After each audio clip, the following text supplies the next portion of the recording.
You're tracking calories but still not gaining?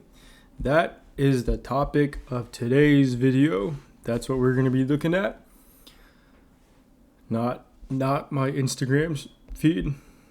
I guess we could take look at this ad. Online fitness coaches 20 to 30 paying clients or we coach you free. 20 to 30 paying clients or we coach you free. That's pretty cool. Let me like that. Get that on my feed more often. A little bit of Hormozy. But yeah, let's focus. I'm getting a little distracted. I'm gonna hop on the whiteboard today because I kind of want to draw a little bit some more. Real quick, let's go over some proof. I've been there. I remember meticulously tracking calories, every single calorie, every gram of protein, and I was religiously hitting my numbers, and I was still seeing minimal progress as a skinny guy. So, that sucks. It's soul crushing, and I know that feeling of frustration. If you've been there before, or if that's currently you, I know how bad it can suck. I've also transformed my body multiple times. I've been super skinny, and I've naturally packed on some serious muscle and shed some fat. And I've also done the other end too, where I've been super fat, and I've lost weight and gotten back to shredded too. And I've done both of those things multiple times. I've also helped some clients and other people do the same thing too. I've helped them achieve similar results. But yeah, no, I'm just like you. I'm actively living this whole fitness journey thing. I understand the current fitness landscape. I get a lot of confusion within the space. And for yourself, I understand the unique pressures you face as a young, natural, skinny guy who's trying to build muscle drug-free, because that used to be me. And to begin with, I didn't know what I was doing and I didn't know how to do it. I've got 15 years of natural training experience. I've done this all with no drugs, no shortcuts, just consistent, intelligent application of methods that I've learned from others and methods that I've designed on my own. I've got a decade of personal research, personal research between fitness, nutrition, diet, recovery, optimization, programming, all that. I've also spent thousands of dollars on courses over the years. So, between each of those courses, I get a golden nugget here, a golden nugget there. Eventually, you combine it all together along with my 15 years of research or 15 years of lifting and a decade's worth of research. And I would say I'm pretty well experienced on this topic. Today's video, I want to show you how you can effectively use calorie tracking to build significant and real, natural, lasting muscle. I want to cut through the confusion. That way you can finally see your scale going up, and you can finally look in the mirror and think and see that you're actually growing and putting on real natural muscle. If any of this stuff sounds cool, sounds interesting to you guys, I've got plenty more info just like it. Check that out in the link in the description below. I'm not even drawing. I brought my whiteboard out and I'm not even drawing. Is my pen working? Yes, it is. Hello. I've got nice handwriting, don't you think? Real nice. And that's gonna be an angel, not what you thought it was. You silly goose. Angel, right? That looks like an angel, doesn't it? I would say so. Or a butterfly with a head. Okay, we're gonna go over a couple things. 3 of them. Number 1 being the accuracy illusion and why your tracking might be off. I'm gonna just start a whole new page because I'm distracted. The core idea here is that although you think you're tracking perfectly, there's a chance that in reality your calorie counts are probably significantly off. And this is one of the biggest reasons skinny guys will track their food but still stay skinny. It's improper tracking and a little bit of guesswork. These small errors, they compound, and if you make these small errors daily, if you make them every meal, they lead to massive inaccuracies in your calorie tracking. So, what are the steps that we can take to solve this? Number 1 is underlogging.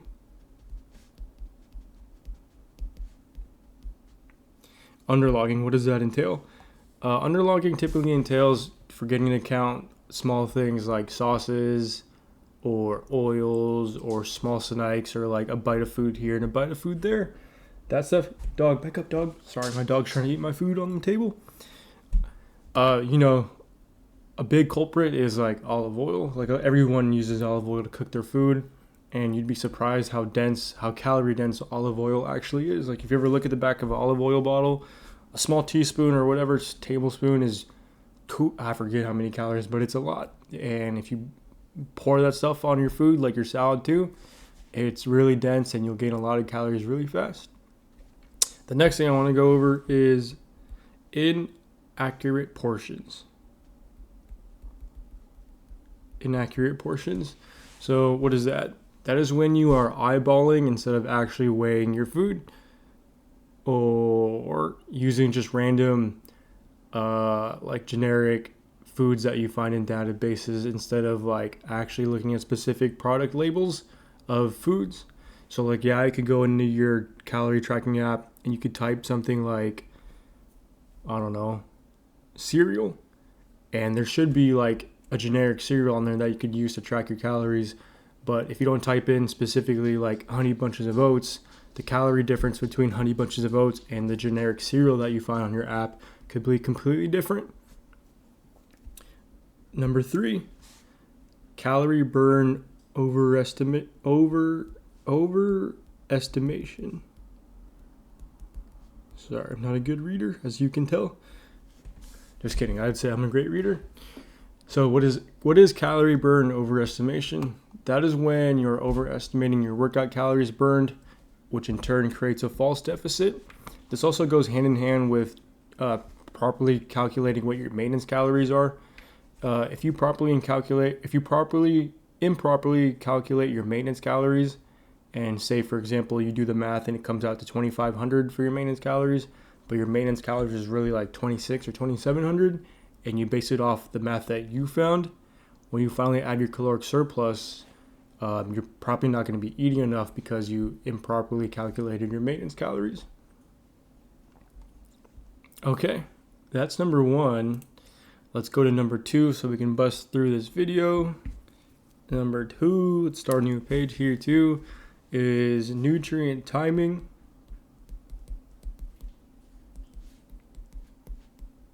Nutrient timing and quality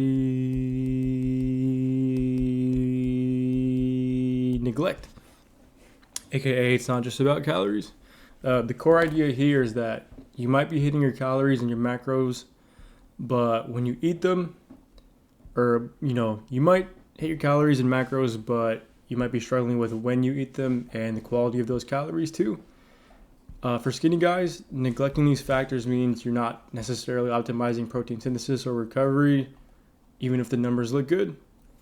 So let's go over the steps real quick on how we could solve this too. What are the steps? We'll go over. 1 is protein spacing. Protein spacing. You want to spread your protein throughout the day evenly if you can, just to optimize your chances of proper protein synthesis. I think the common general number for the fitness space is like 30 grams protein per meal. I would just stick to that. It makes it nice and easy. Try and get 30 or maybe 20 to 30 grams per meal.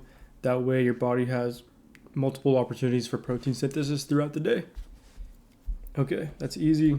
Number 2, your pre and post workout meals. Now optimizing your carbs and protein around workouts to fuel performance and recovery. Okay, so what does that mean? I'll explain it a little further. Before your workouts, you want to try and get some carbs in. That way you can properly fuel yourself and give your body the amount of energy or the right energy it needs to finish your workout and perform correctly in your workout. Personally, I take my carbs. If I'm eating, I try to do it like an hour and a half, 2 hours before my workout, because if I do it too soon, I'll get slumped from eating too soon. If I'm drinking my carbs, I will drink them 20 to 30 minutes before the workout, and usually by the time I'm started working out, they start to kick in. As far as your post meal goes, usually I just down a protein shake ASAP as soon as I can after working out, and then that'll usually be on the road if I'm hitting the gym outside at like an actual gym. If I'm working out at home, I'll do my workout. I'll take a protein shake right after too, and then usually I'll eat. And if you're on the road and you're working out and you have to make the drive home, it's okay if you don't eat until later. That's fine. It's not that serious. Just make sure you eat and get your protein, then you'll be fine. Food quality. This is another thing I want to talk about. Let me write that down before I forget. Food quality. My handwriting's getting progressively worse. Relying on empty calories or highly processed foods that offer like bad nutrition and satiety as well, which make consistent clean eating harder. Basically, I want to tell you to like stay away from junk food. I know it's inevitable that you're gonna eat junk food here and there, but for the most part, as much as you can, try to stick to whole foods. Stick to all the food that's on the outside edges of a grocery store. That makes it nice and easy. That's a nice little tip. When you stick to whole foods, you're just gonna feel better. You're not gonna feel as sluggish. I promise you'll perform better in the gym if you're consistently eating better too, and the gains will come easier. Okay, that's it for number 2 for nutrient timing and quality neglect. I want to go to the last thing I want to talk about. Let me just start another page here again, which is consistency and mindset. Let me write that down for you guys. Let's even change colors. Let's get super fancy. Red. Consistency and mindset. What's up, dog? What's up, girl? You a good girl? Who's a good dog? Consistency and mindset. So what's the core idea here? The core idea is that you might track perfectly for 3 days, then miss a day. Oh, my freaking dog. You might track... Come on, what are you doing, dog? Get over here. Look at this dog. Look at this dog. Just all over the place. You might track perfectly for 3 days, then miss a day, then end up guessing for a week. Some of you guys might hit plateaus, and your hard gainer mindset convinces you that the tracking isn't even worth doing, which in turn eventually leads to you giving up, when actually tracking is only useful if you do it consistently and you pair it with like the right mental approach. So I'm not really going to write on the board anymore because I'm holding the dog, but what are the steps you can take to kind of solve this? Number 1 would be like inconsistent application. So what does that mean? That's tracking only when you're motivated and then kind of falling off the wagon when you don't feel like tracking. That's not effective because if you want tracking your calories to work, like I mentioned earlier, you have to do it day in and day out if you actually want to see results. That way your tracking is actually accurate. Otherwise, you're just guessing. Number 2 is limiting beliefs. So what is that? That's allowing the hard gainer label to make you doubt the process when immediate results aren't seen. As a natural, as like a young skinny natural guy, results aren't going to be immediate. Like if you're a natural and you're trying to do this drug free, it's going to take a little bit of time because the body isn't going to recover the same way an enhanced person's body would. Okay, number 3, lack of accountability. Now, if you're trying to do this completely alone, it's hard. It's hard to do it completely alone, which can lead to like self-sabotage when challenges come up. I always tell people if you can get a workout partner or even a workout group, it's way better because you won't miss the gym as often, because I'm telling you it's way more fun to work out with someone else. And when you have someone else, it's easier to stay accountable because those people rely on you to show up to the gym and they want you to be there. And usually when you don't show up, they give you crap for it. So if you can get a workout partner, I highly suggest that. Personally, I've seen a lot of guys, going back to that calorie thing, inconsistently tracking your calories. I've seen a lot of guys who start tracking and they're super dedicated to it, but then, life gets a little bit busy, or they hit a plateau here or hit a plateau there, or their progress starts to slow down a little bit.